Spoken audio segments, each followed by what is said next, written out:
নমস্কার, আমি মৌ। আজ আমি আপনাদের যে গল্পটি পাঠ করে শোনাব সেটি দুলেন্দ্র ভৌমিকের লেখা একটি খুব মজার গল্প, ভূত বাংলো। আশা করি গল্পটি আপনাদের ভালো লাগবে। আর যদি আমার গল্প পাঠ আপনাদের একটুও ভালো লেগে থাকে তাহলে অবশ্যই আমার গল্প পাঠের সঙ্গে থাকবেন। ধন্যবাদ। শুরু করছি আমার আজকের গল্প পাঠ, দুলেন্দ্র ভৌমিকের লেখা একটি খুব মজার মন ভালো করা গল্প, ভূত বাংলো। অনেকদিন পর মেজো মামার কাছ থেকে একটা চিঠি এলো। যেমন তেমন চিঠি নয়, একেবারে রেজিস্ট্রি চিঠি। রীতিমতো সই সাবুত করে নিতাইকে চিঠিটা নিতে হলো। চিঠিটা পেয়ে নিতাই একটু অবাক হলো।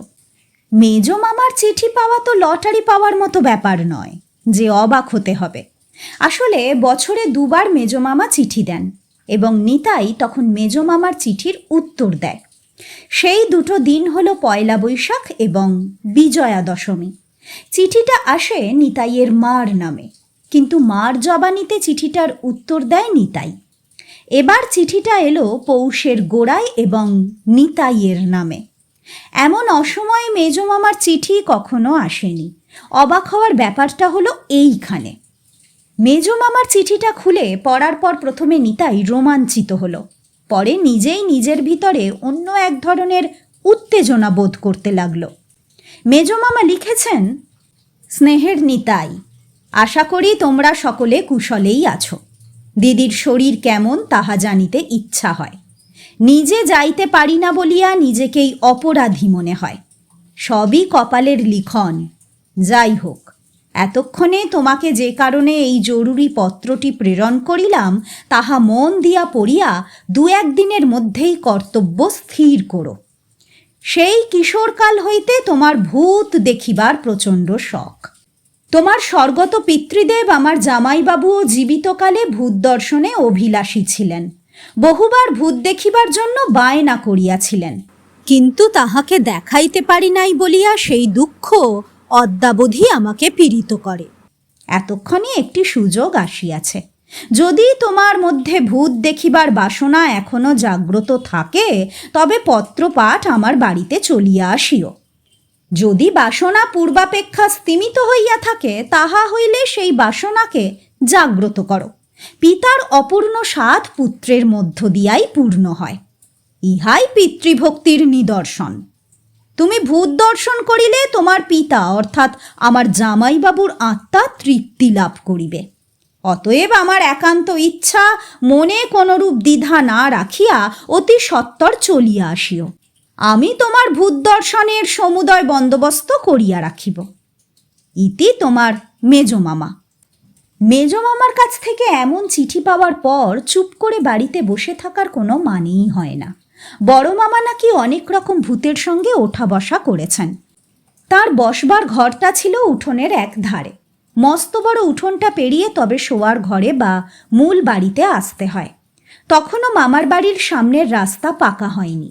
কাঁচা রাস্তার পাশেই বড় মামার বসবার ঘর। সন্ধে 7টা বড়জোর 8টার পর এই পথ দিয়ে লোক চলাচল কমে যেত।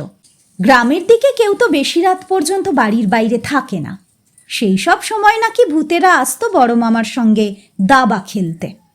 আস্তে করে ঠেলা মেরে বসবার ঘরের ভেজানো দরজা খুলে দিয়ে ঘরে ঢুকতে ঢুকতে ভূত বলতো, কেষ্টা এলুম, দুহাত খেলে যাই। বড় মামার নাম ছিল কৃষ্ণপদ, মেজো মামার নাম রামপদ। লোকে যে বলে ভূতের মুখে রাম নাম বড়ই অদ্ভুত ব্যাপার, কিন্তু বড়ই অদ্ভুত বলে নিতাইয়ের মনে হয় না।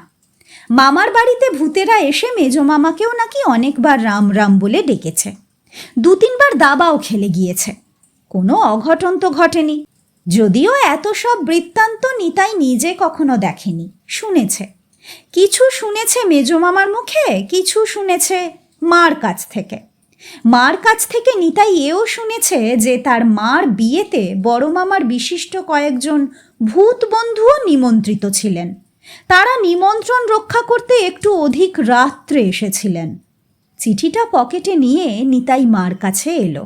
মাকে বলল, মা, মেজো মামা আমাকে রেজিস্ট্রি করে চিঠি পাঠিয়েছেন। নিতাইয়ের মায়ের নাম প্রিয়বালা। নিতাইয়ের কথা শুনে হাতের কাজ থামিয়ে তিনি ছেলের মুখের দিকে তাকালেন। নিতাই দেখল তার মায়ের সামনে পানের বাটা, চুন, কুচো সুপুরি আর জর্দার কৌটো। নিতাইয়ের কথা শুনে পান বানানো থামিয়ে কয়েক মুহূর্ত তাকিয়ে থেকে বললেন, এই অসময়ে রামুর চিঠি এলো কেন, তাও আবার রেজিস্ট্রি করে? কি ব্যাপার? নিতাই চিঠির বিষয়টা মাকে বলতেই প্রিয়বালা লম্বা একটা দীর্ঘশ্বাস ফেলে বললেন, সেই ভূত দেখার ডাক এলো, কিন্তু এতদিন পরে যে তোর বাবা দেখে যেতে পারলেন না। দাদাকে তোর বাবাও কতবার বলেছেন, দাদা একবার দেখান না। সবই কপালের ব্যাপার, তোর বাবার কপালে ছিল না। নিতাইয়ের মনে হলো মা যেভাবে দুঃখ প্রকাশ করলেন, যেন ভোর রাতে উঠে ঠান্ডায় দাঁড়িয়ে থেকেও টাইগার হিলে সূর্যোদয় দেখা হলো না, কিংবা আগ্রার তাজমহল দেখার স্বাদ পূর্ণ হলো না। নিতাই মার মুখের দিকে একটু দেখে নিয়ে বলল, আমি আগামীকাল দুপুরেই মামার বাড়ি রওনা দেব। শিয়ালদহ স্টেশন থেকে ট্রেন, বনগ্রাম স্টেশনে নেমে অটো করে যেতে হবে কুঠিঘাটের কাছে, একেবারে ইছামতির পারে। নিতাই ছেলেবেলায় স্টেশনের কাছে রিক্সা দেখতে পেত, তাতে করেই দিব্যি মামার বাড়ি চলে যাওয়া যেত। সে সময় তার মায়েদের ছেলেবেলায় ছিল গরুর গাড়ি। এখন অবশ্য রিক্সা, অটো, সাইকেল রিক্সা, ভ্যান যাতায়াতের নানা রকম ব্যবস্থা হয়েছে, কিন্তু নিতাইয়ের যাত্রাটা শুভ হলো না। স্টেশনে এসে দেখল ট্রেন চলে গিয়েছে, অতএব টিকিট কেটে পরের ট্রেনের জন্য অনেকক্ষণ অপেক্ষা করতে হলো। ট্রেনে উঠে পড়ার পর ঘড়ি দেখে নিতাই অনুমান করল সব ঠিকঠাক চললে বেলা 4টে নাগাদ সে মামার বাড়ি পৌঁছে যাবে। গোড়াতেই নিতাই টের পেয়েছিল তার যাত্রা শুভ ছিল না, ফলে কিছুই ঠিকঠাক চলল না। মছলন্দপুর স্টেশনে পৌঁছবার আগেই লাইনের ওপর গাড়ি দাঁড়িয়ে পড়ল। প্রথমে অন্যদের মতো নিতাইও ভেবেছিল সিগন্যালের জন্য দাঁড়িয়ে পড়েছে, এখনই ছাড়বে, কিন্তু একটু পরেই জনৈক হকার মারফত খবর পাওয়া গেল সামনে অবরোধ আছে বলে আগের ট্রেনটাও স্টেশনের বাইরে লাইনের ওপর দাঁড়িয়ে আছে। ট্রেন যে কখন যাবে তা কেউই জানে না, কিন্তু এক্ষেত্রে নিতাইয়ের কী বা করার আছে? ট্রেনের কামরার মধ্যে বসে থাকতে থাকতেই সে টের পেল বাইরে দিনের আলো কমে গিয়ে চারপাশে মলিন বিকেল স্পষ্ট হচ্ছে। নিতাই যে ভেবেছিল দিনে দিনে পৌঁছবে, সেটি হওয়ার আশা ক্রমশ ক্ষীণ হয়ে এলো। অবশেষে নিতাই যখন স্টেশনে পৌঁছল, তখন শীতের সন্ধে উতরে গিয়ে রাত ঘন হচ্ছে। মাত্র জনা কয়েক যাত্রী স্টেশনে নামল। স্টেশনের বাইরে ঘুটঘুটে অন্ধকার, খান কয়েক দোকানে হ্যারিকেন লম্ফ জাতীয় কিছু জ্বলছে। বোধহয় এই এলাকা জুড়েই এখন লোডশেডিং। নিতাই স্টেশনের বাইরে এসে এদিক ওদিক তাকিয়ে কোনো অটো বা রিক্সা দেখতে পেল না। এই অন্ধকারে পথ চিনে যাওয়া তার পক্ষে প্রায় অসম্ভব বলে মনে হলো। রেল লাইনে অবরোধ না থাকলে এতক্ষণ সে দিব্যি পৌঁছে যেতে পারত, কিন্তু এখন কি হবে? ভাবতে ভাবতেই সে একটা ভ্যাঁপো ভ্যাঁপো আওয়াজ শুনে বুঝল নির্ঘাত কোনো রিক্সা আসছে। যদি যেতে রাজি হয় তাহলেই তার কষ্ট লাঘব।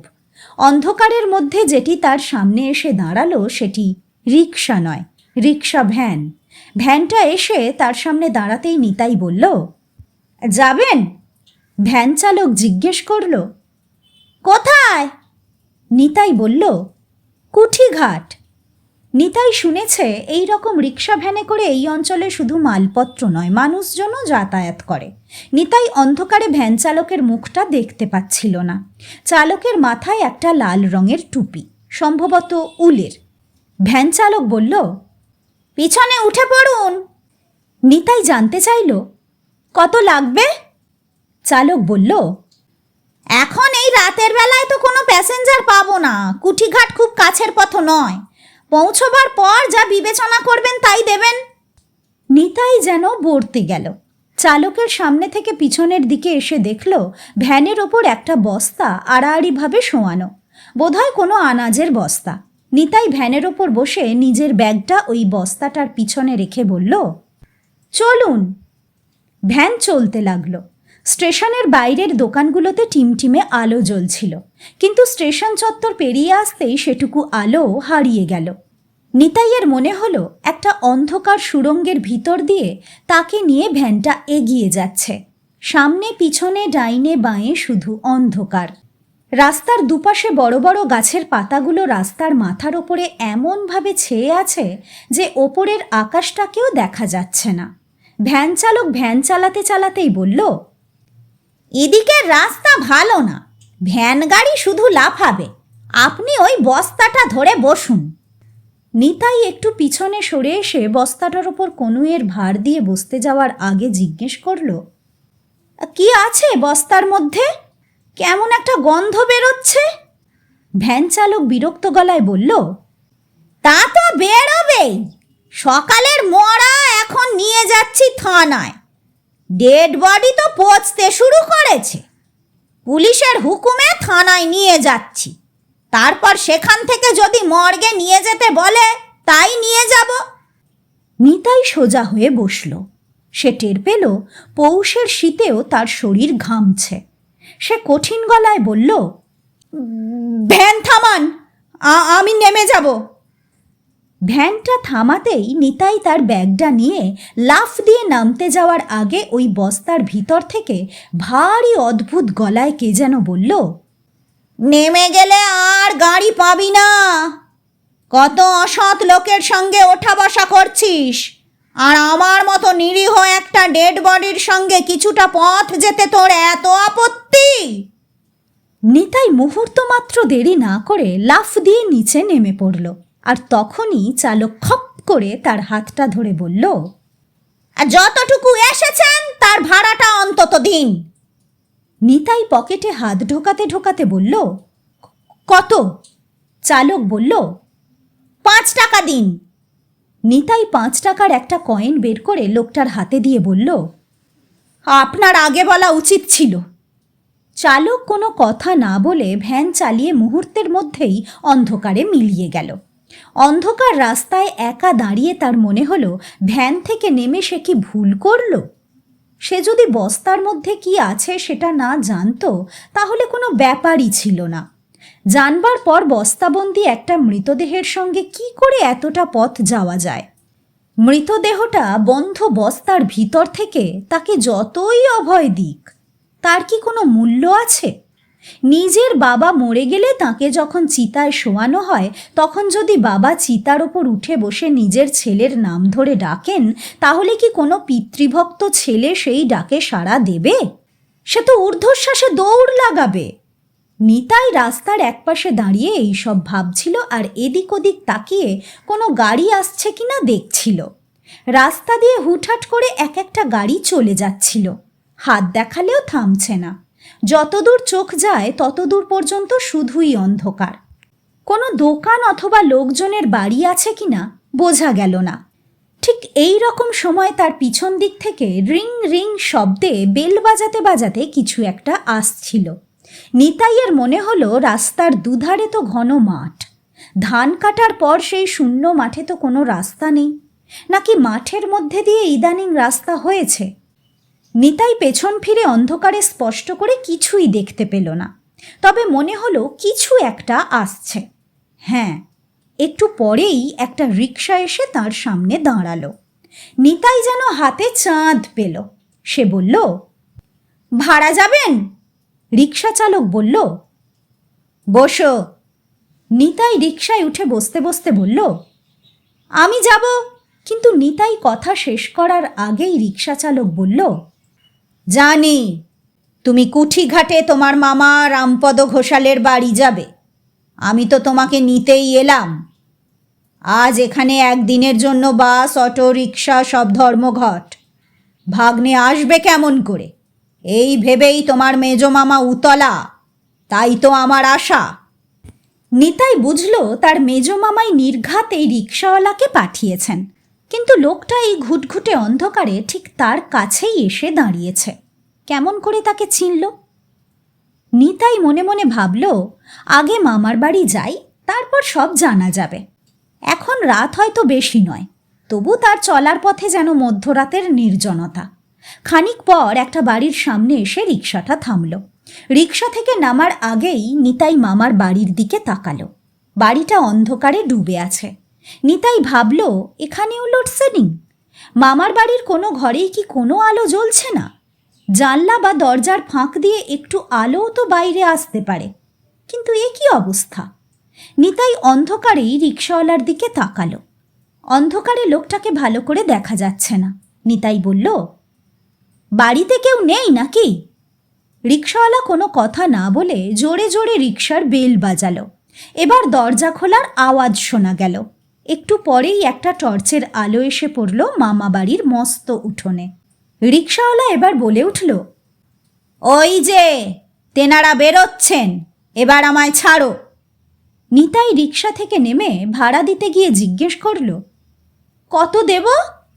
রিকশাওয়ালা বলল, যা হয় দাও। এই বলে নিতাইয়ের দিকে হাত বাড়িয়ে দিল। মামার বাড়ির আলোটা এতক্ষণে ঘরের দরজা থেকে এগিয়ে এসে রিকশার ওপর পড়েছে। নিতাই দেখল, যে রিকশা করে সে এসেছে সেই রিকশাওয়ালার বাড়ানো হাতটা সাধারণ মানুষের হাতের মতো নয়, রক্তমাংসহীন একটা কঙ্কাল হাত। এবার ভালো করে তাকিয়ে দেখল লোকটার গোটা শরীরটাও তাই। একে কি মানুষ বলা যায়? একটা কঙ্কাল কি রিকশা টানতে পারে? নিশ্চয়ই পারে, না পারলে সে এলো কেমন করে? নিতাই নিজেই পকেটে হাত ঢুকিয়েছিল রিকশা ভাড়া দেবে বলে, কিন্তু রিকশাওয়ালার হাত এবং শরীরের দিকে তাকিয়ে সে যেন পাথর হয়ে গেল। পকেট থেকে আর হাতই বের করতে পারছে না। টর্চ হাতে নিয়ে একটা লোক এসে দাঁড়িয়েছিল রিকশার কাছে।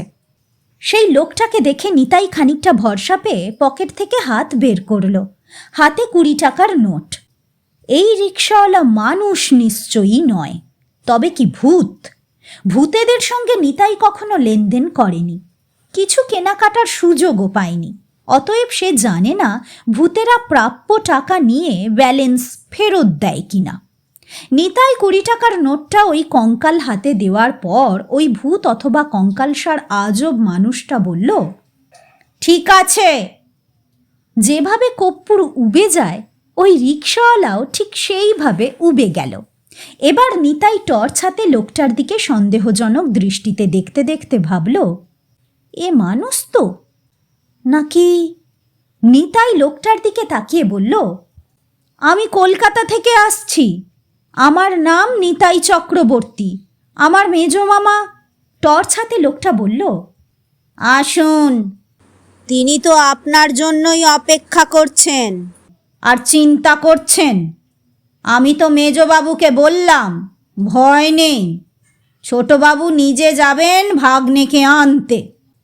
নিতাই অবাক চোখে লোকটার দিকে তাকিয়ে বলল, ছোটবাবু মানে? আমার ছোট মামা? তিনি তো কবেই মারা গিয়েছেন।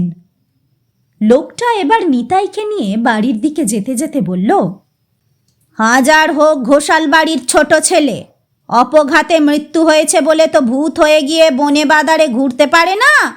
পৈতৃক সম্পত্তিতে তার হক আছে। কদিন হলো এ বাড়িতেই থাকে, পরের পয়সায় খাবে না বলে নিজেই রোজগার করে।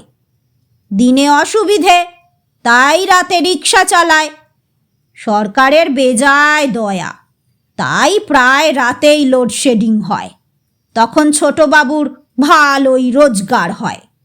উঠোন পেরিয়ে ঘরের মধ্যে আসার পর দেখা গেল মেজো মামা সারা গায়ে চাদর জড়িয়ে একটা চৌকির ওপর বসে, তার কোমর পর্যন্ত লেপ দিয়ে ঢাকা। নিতাইকে দেখে মেজো মামা বললেন, আসতে কোনো কষ্ট হয়নি তো? তার ওপর অন্ধকার রাত, তাই তোর ছোট মামা হরিপদ গিয়েছিল তোকে আনতে। তুই ট্রেনে ওঠার পরই হরি আমাকে খবর দিয়েছিল তুই আসছিস। ওরা চেষ্টা করলে সবই জানতে পারে তো। নিতাই ধপাস করে মেজো মামার পাশে বসে পড়ে বলল, ছোট মামার রিকশাতেই তো এলাম, 20 টাকা ভাড়াও দিলাম। মেজো মামা অবাক হওয়ার ভঙ্গিতে বললেন, হরি তোর কাছ থেকে ভাড়া নিল? নিজের ভাগ্নেকে চিনতে পারেনি? নিতাই বলল, চিনেছে ঠিকই, নইলে আমায় আনলো কেমন করে? বরং আমি ছোট মামাকে চিনতে পারিনি। মেজো মামা আক্ষেপের গলায় বললেন, কি করে চিনবি বল? ওর তো আর আগের চেহারা নেই। এ বাড়িতে যাতায়াত আছে বলে আমরা দিব্যি চিনি। একটু চুপ করে থেকে নিতাই বলল, ভূত দেখার কথাই যদি বলো তবে তো ছোট মামার মধ্যেই তার দর্শন পেয়ে গেলাম।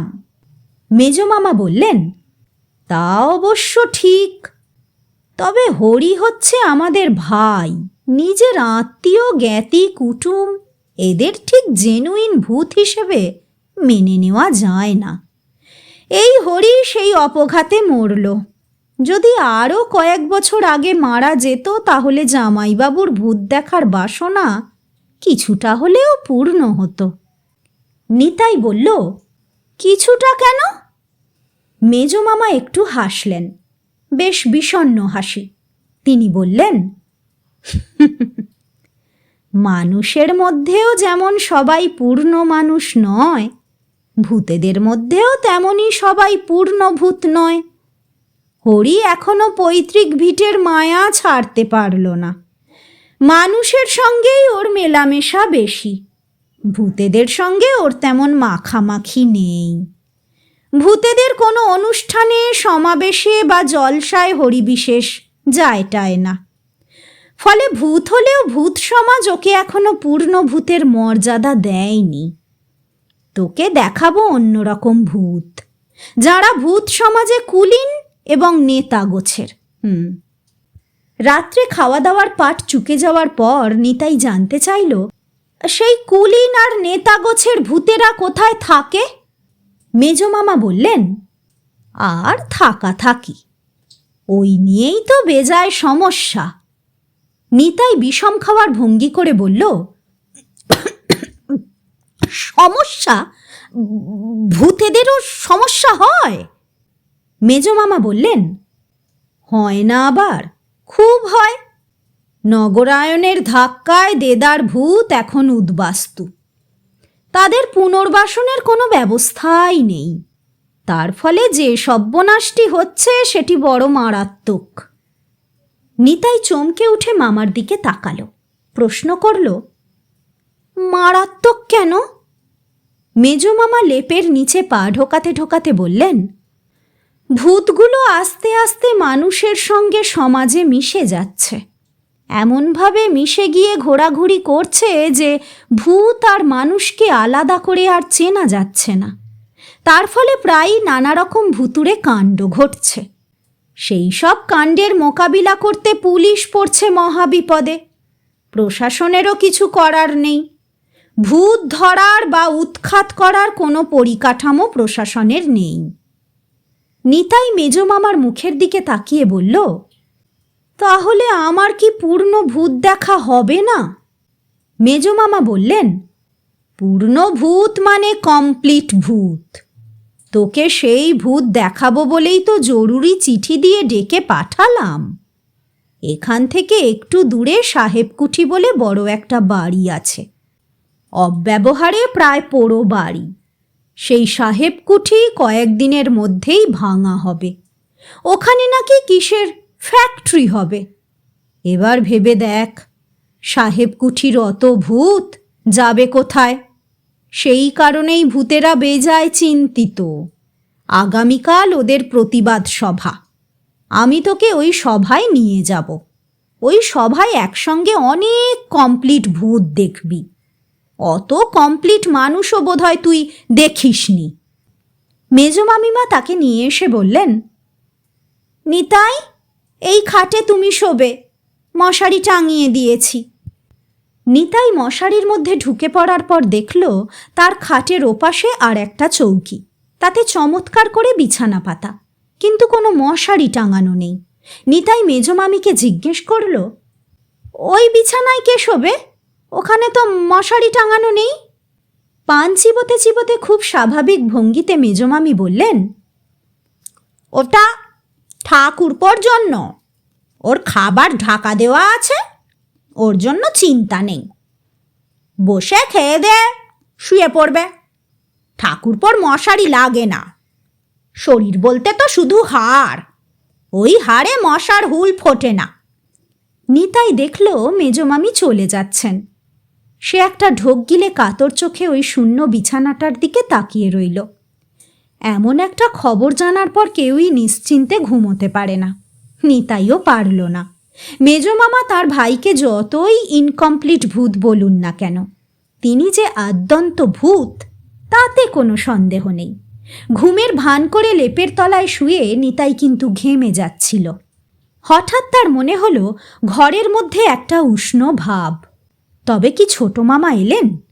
কিন্তু অন্ধকার ঘরে কিছুই দেখা না গেলেও খুটখাট আওয়াজ শুনে মনে হলো ছোট মামা এসেছেন। নিতাই চুপ করে রইল। ভূতেরা কি অন্তর্যামী? হঠাৎ ছোট মামা বলে উঠলেন, কিরে নিতাই, ঘুমলি? লেপের তলায় কেঁপে উঠলেও সে কোনো কথা বলল না। কোন কথায় কি বলে ফেলে বিপদ বাড়াবে তার চাইতে চুপ করে থাকাই ভালো। জীবনে তো এর আগে কখনো কোনো ভূতের সঙ্গে এক ঘরে রাত কাটায়নি। ভূত দেখার অভিজ্ঞতা এমন হবে সেটা জানা থাকলে সে ভূত দেখতে আসতো না। কিন্তু ঘরের মধ্যে এসব কি হচ্ছে? জোনাকির মতো ছোট ছোট কয়েকটা আলো ঘরের মধ্যে ঢুকলো। নিতাই প্রথমে জোনাকিই ভেবেছিল, কিন্তু আলোগুলো হঠাৎ বড় হয়ে গিয়ে ঘরের মধ্যে ঘুরে ঘুরে পাক খেতে আরম্ভ করলো। কে একজন যেন ছোট মামাকে জিজ্ঞেস করলো, হরিপদ, মশারির মধ্যে কে শুয়ে রে? গন্ধটা তো ভালো ঠেকছে না। ছোট মামা জবাব দিলেন, আমার ভাগ্নে, আজই কলকাতা থেকে এসেছে। তারপর ওরা ছোট মামার সঙ্গে ফিসফিসিয়ে অনেকক্ষণ কথা বলল। তারপর কখন যে কি হলো তা আর মনে পড়ছে না। সকালে ঘুম ভাঙার পরই ছোট মামার বিছানাটার দিকে তাকালাম। বিছানাটা খালি, তার মানে ছোট মামা ঘুম ভেঙে উঠেই চলে গিয়েছেন। দুপুরের পর মেজ মামার সঙ্গে সাহেবকুঠিতে এসে নিতাই দেখল কোথাও কোনো মিটিংয়ের আয়োজন নেই। মেজ মামাকে বলতেই মেজ মামা বললেন, এটা কি মানুষের মিটিং যে রাজ্যের লোককে জানাতে জানাতে এবং জ্বালাতে জ্বালাতে মিটিংয়ের মিছিল চলবে? এখানে সব হয় নিঃশব্দে এবং সাবলীলভাবে। মন স্থির করে দেখবার চেষ্টা কর। নিতাই মনস্থির করে দাঁড়িয়ে থাকলেও কিছুই দেখতে পাচ্ছিল না। হঠাৎ তার কানের কাছে কে যেন ফিসফিস করে বলল, নিতাই, তোর বাবাকে দেখ, মঞ্চের ওপর, দেখতে পাচ্ছিস? নিতাই বলল, না। এবার সেই ফিসফিস করা গলা বলল, আমি তোর ছোট মামা, তোকে ছুঁয়ে রইলাম, এবার তুই সব দেখতে পাবি। আমার বরদা ছুঁয়ে আছে মেজদাকে, তাই মেজদা সব দেখতে পাচ্ছে। মানুষের হাতের স্পর্শ কেমন তা নিতাই জানে। জীবনে এই প্রথম একটা ভূতের কঙ্কালসার হাতের স্পর্শ পেয়ে তার মনে হলো ভিড়ের সময় ট্রামে, বাসে, রেলে, নানা অফিসে এরকম স্পর্শ সে আগেও পেয়েছে। এবার সে সবই দেখতে পাচ্ছে, সবই শুনতে পাচ্ছে। মঞ্চের ওপর বাবাকে দেখে সে একেবারে অভিভূত হয়ে গেল। মানুষ হয়ে বেঁচে থেকে যে সম্মান বাবা পাননি, আজ এত কমপ্লিট ভূত তার বাবাকে সেই সম্মান দিচ্ছে। গলায় মালা পরিয়ে অনুষ্ঠানের সভাপতি করেছে, তার মানে তার বাবাও কমপ্লিট ভূত। একজন ভূত বক্তৃতা দিচ্ছে, আমরা শিবানুচর, অভিধানের ভাষায় ইন্দ্রিয়গ্রাহ্য বস্তুসমূহের মূল উপাদান অর্থাৎ ক্ষিতি, অপ, তেজম, মরুত ও বোম। কার্তিক মাসের কৃষ্ণ চতুর্দশী মানব সমাজে ভূত চতুর্দশী নামেই বিখ্যাত। স্বর্গ ও মর্ত উভয় লোকে আমাদের অবাধ যাতায়াত, অথচ আমাদের উৎখাত করার চক্রান্ত চলছে তো চলছেই।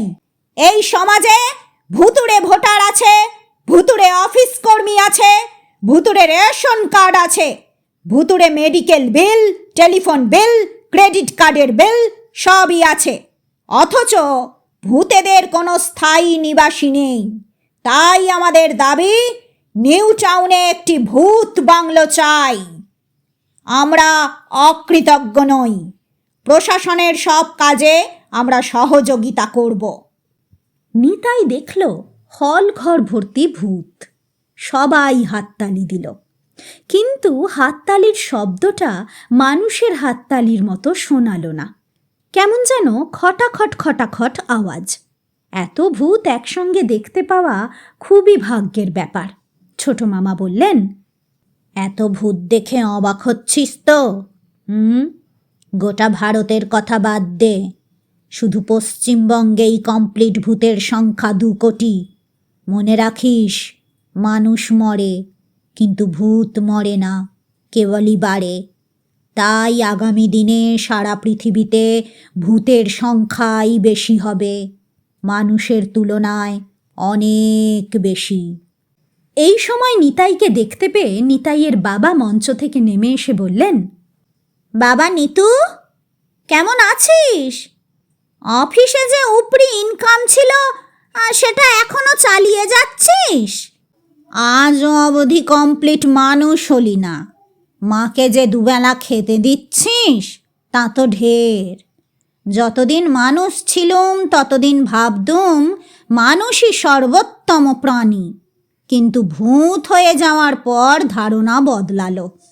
ভূতেদের মধ্যে কমপ্লিট ভূতের সংখ্যা বাড়ছে, অথচ মানুষের মধ্যে কমপ্লিট মানুষের সংখ্যা কমেই চলেছে। তুই একটা ইনকমপ্লিট মানুষ, এ আর সহ্য হয় না। নিতাইকে বাবা ভর্ৎসনা করে চলে যাওয়ার আগে নিতাইয়ের কানটা এমনভাবে মলে দিয়ে গেলেন যার যন্ত্রণা আজও টের পায় নিতাই। তার সবচেয়ে বড় দুঃখ, বাবা, কাকা, মাস্টারমশাই এরা কেউ নন, কানটা মলে দিয়ে গেলেন তার ভূত বাবা। ভূতের হাতে কানমোলা খাওয়াটা নিতাই আজও ঠিক মেনে নিতে পারছে না।